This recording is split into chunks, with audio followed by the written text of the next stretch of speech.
So I remember the resistance you faced amongst senior leaders who were used to traditional approaches, saying this is assembly line and not for us, we are a process industry, and so on and so forth.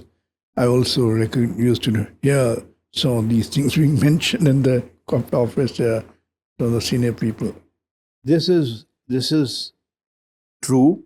It is absolutely true that when Ram came back to SRF, he kept telling me, uh, "Sir, we have to get into understanding more about TQM and how it can be applied to our industry." And I said, "Ram, I am game for it. I am open-minded. How are we going to convince all our people? Because we used to talk about it openly." And he said,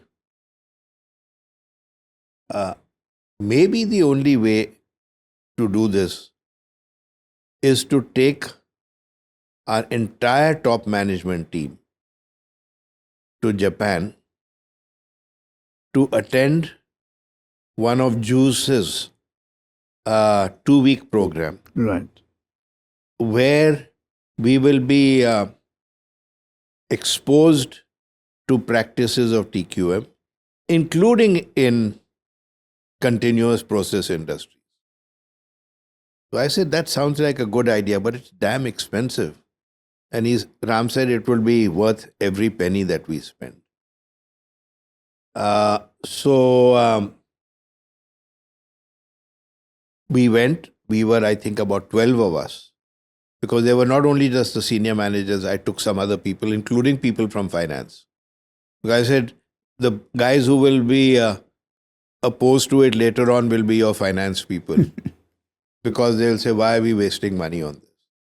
So we all went, spent 2 weeks there, visited many factories through the good offices of Juice, and had many lectures, including from Professor Kume and other great teachers.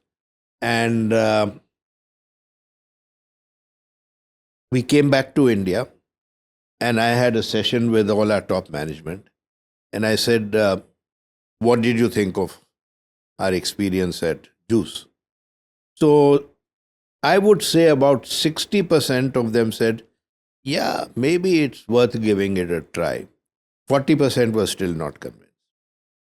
So I said, okay, I'm taking a decision right here that we will follow the process of working towards getting the Deming Award.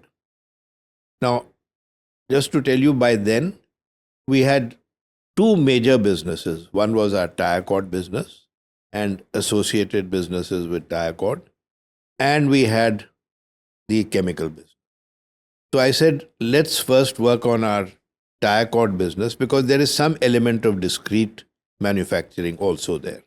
In the chemical business, it's all completely process, continuous industry.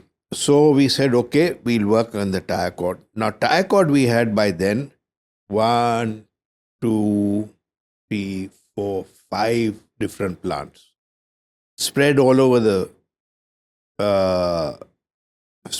India as well as in Dubai. So we said, and then we had already engaged Professor Kume. And Professor Kume, our terms with him were that he would come every 2 months and he would spend a week or 10 days every 2 months. And he would be teaching us the essence of TQM, and he would be teaching us the methodology to be followed in not just learning, but also following TQM process. So that was a great experience, even for me. Most of the work was being done in Chennai, in Madras, because that was the mother plant. And we had Professor Kume who used to come every 2 months. I used to go down there not every 2 months, but I used to be there often, attending his lectures and attending his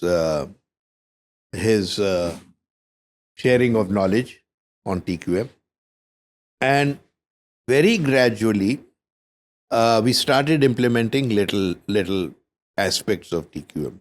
The usual first step was introduce Kaizen, which was the kind of first step. What was amazing was that the shop floor guys, the workmen, were the most enthusiastic, and they said, "This is the first time we've been asked to do something which is going to improve our working conditions or going to give benefit to the company through us." And so that was the first experience we had. And then, of course, by then, we had already started working on the methodology, the process, and all in manufacturing.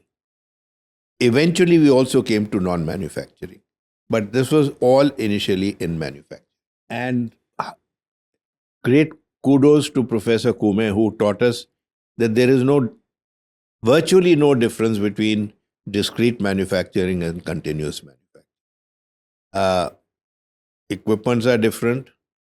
The process may be slightly different. And so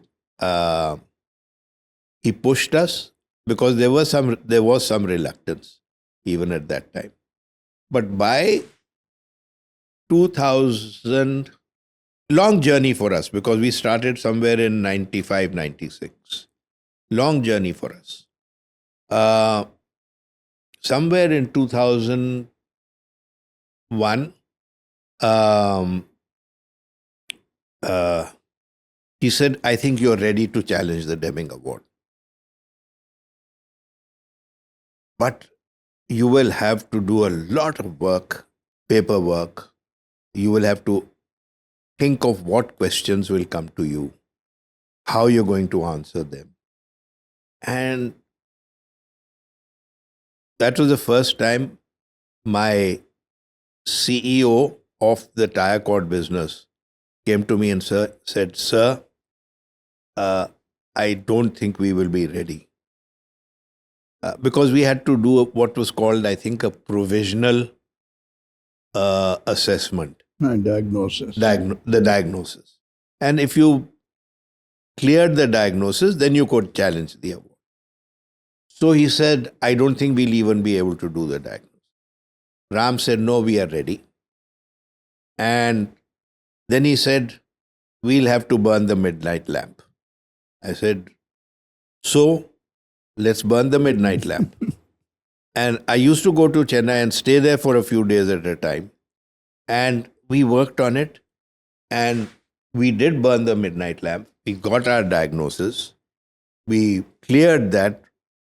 And then he had cold feet again. He said, "Why can't we wait for one more year?" I said, "No. If we wait for another year, at the time when we are ready, you will say, 'No, let's wait for another year.' There's not going to be an end to it." So we decided that we are going to challenge it. And I think somewhere in end of 2001.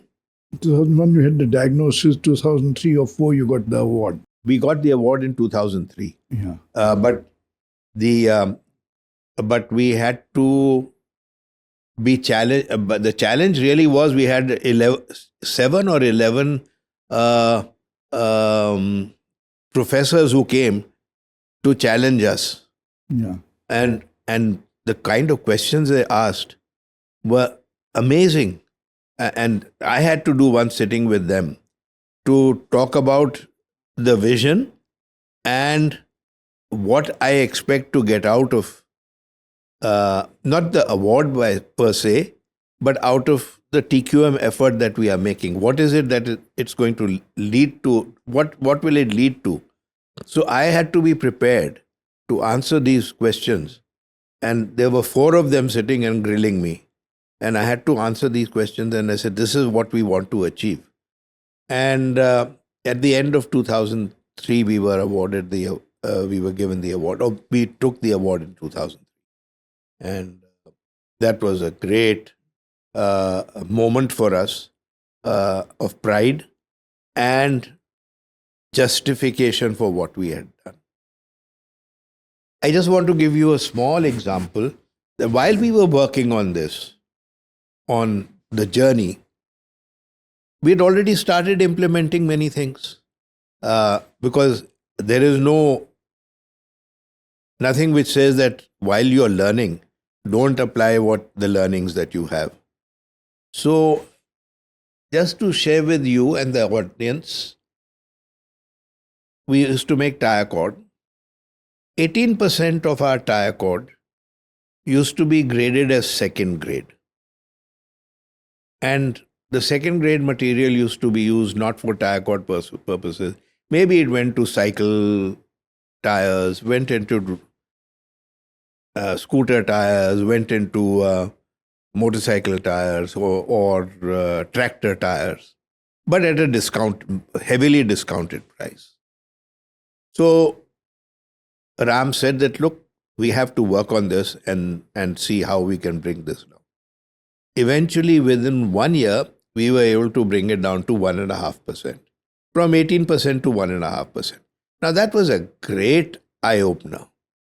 And when people realized that this was not because we had changed the machinery, not because we had changed the formulae of the material that went into the production of tire cord, but entirely because of the effort we put in to understand why we were generating 18% second grade material.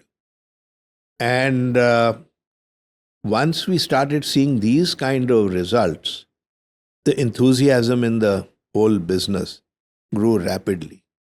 And I would say that by the time we got the award, we were ecstatic that not because of the award, that we had actually achieved what we had set out. Great. Actually, I remember before starting this journey, once I had 2-day program with your entire management team, which you led, and we developed the vision, mission statements and all that for the company, value structure and everything. And then when you requested for Professor Kume, then he was, since I was a member of the ISO TC 176 committee, where he was the chairman of the Japanese delegation, I requested him.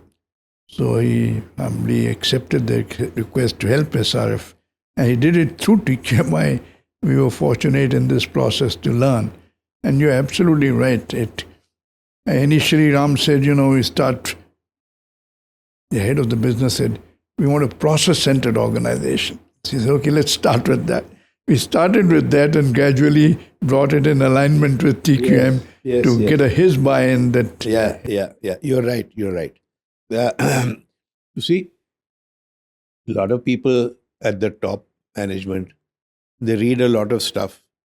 They read about other companies' success, what they have done, how they have done it. And they think because they have succeeded, that's the only way to go about it. And so to change people's attitude and minds is always difficult. And I've seen this in my entire lifetime, that to change people's mindset is the most difficult thing to do. Because people have fixed ideas, and they get fixed ideas because they've read something very often. I'm not saying always, very often. And they've read something and they believe that that's the only way to success. So, yes, this was an issue which we had to face. But, after we succeeded here, I said, we've done a great job and this was our biggest business. Then the CEO of the chemical business said, sir, I also want to challenge the Deming Award. I said, how will you do it? This is a complete process industry. There's no discrete manufacturing here, and there is no, sir, I want to challenge it. So I said, okay, go ahead. Ram is there, and he'll help you. I think by that time, Ram had decided to move on, but he helped them. Yeah. And they also challenged the Deming Award and got it. So two of our businesses, our biggest businesses, got the Deming Award. Actually, Roop Salotra was the heading at that time when you got the award. Roop was heading it. And the year you got the award, Deming, for chemical business in Yes. 2012, I got the individual award. So we In were on the stage 2012? Yeah. Okay. We were on the stage together. Okay. Yeah. And I recall, even the time taken to the annual overall we used to in SRF, your Chennai plant, came down from 45 days to 15 days, Yeah. which was a remarkable thing. And I recall in Dubai, when we were visiting along with Professor Kume, so people said, we can't make such an improvement because our machines are old. So Professor Kume, in a very humble and simple way, he says, why can't you make them as good as new? So that was a trigger when people get motivated. Okay, we take this challenge and we'll do it. And that's where the belief started becoming stronger and stronger. Yes. So Remarkable. this whole aspect of TQM and the journey that most of us who followed it have been through is that there is always room for incremental improvement. People don't realize that there is no end to this. There is no perfection level. There is always one level beyond that. And that is something that we are still following very, very carefully and assiduously. And that's why I said when we talked about ESG and effluents and waste and things like that, this is part of that whole learning that we have. And even though many parts of our organization didn't go through the Deming journey as such, but the whole concept of TQM is now all pervasive in SRF. I recall your Trichy plant also used to go there and Yes. used to have. But these were relatively small plants. But our particularly our specialized chemical business, which has 450 people in R&D, and R&D is something where you wonder whether you can implement TQM. I mean, can you use TQM there? And my CEO is saying, sir, we are using it. We don't necessarily tom-tom about TQM, but all the principles of TQM are being used by us because that's one of the ways that we are improving our research, the way that we are cutting down time on attaining our goals. That's one way that we are trying to work on seeing how we can improve our effluents and waste, etc., how we can bring down the cost of production. So all this is part of TQM. One of the challenges we find in many companies attempting to practice TQM, it's based on facts, the truth. And some companies, we find it very difficult for people to come out to the truth. They hide the issues and the problems. And how did you overcome this difficulty of being self-honest for each person in the organization and to get the facts out into the open?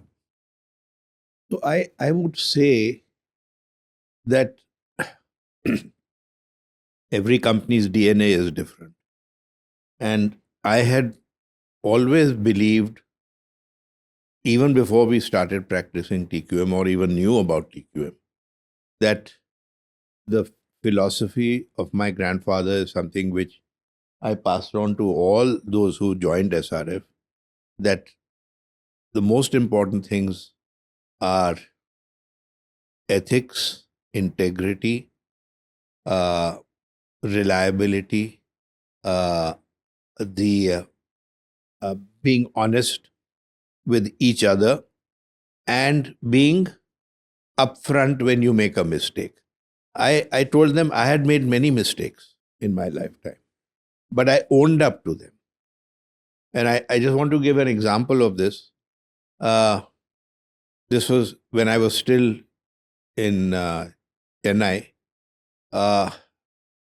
No, I was back in Delhi. We had made a big blunder in our final year's accounts, and the accounting was done badly, and both our financial team and our auditors did not catch on to what we had done. I immediately called a board meeting and said, I want to resign. This is I have to take the blame for it. It's my, ultimately the buck stops with me, and I'm taking the responsibility. So everyone, there were very wise people there on the board. They said, this sort of a thing happens in life. The fact that you have admitted it and you've realized your mistake and that you're not blaming anybody else for it is a great learning for you. And just take this as a learning, and it will make you a better manager and a better human being. So of course, I accepted their advice and didn't put in my papers. But it was something which I felt I was responsible for, and I was brought up that way. So I inculcated this sort of value system in the organization before we even got into practicing TQM. So hiding facts, hiding information was looked down upon by me and my entire management. So I don't think that we had that problem. But you are right that this is, as you said, some companies do this. Some companies are very clear that they will not do this. So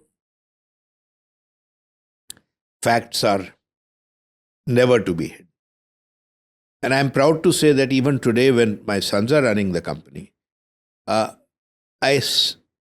get feedback from our directors who are from outside, other than my two sons who are members of the board. I'm not a member of the board. My two sons who are members of the board, one managing director, one chairman. The rest are outsiders. And I get feedback from the outsiders saying that we have not seen many companies with the kind of openness, with the kind of disclosures that you make, and the kind of clean reports you get from your auditors year after year. So I said, yes, that's part of our heritage, part of our DNA, and I am very clear that is something that has to be followed by everyone in the management. I think that is recognized in the country. SRF is Yeah, and I don't do it for recognition. right. That is, I think those who do for recognition don't ever achieve that. No, maybe, maybe not. But I just feel that it is part of ethics. And after all, we are relatively small owners of a company.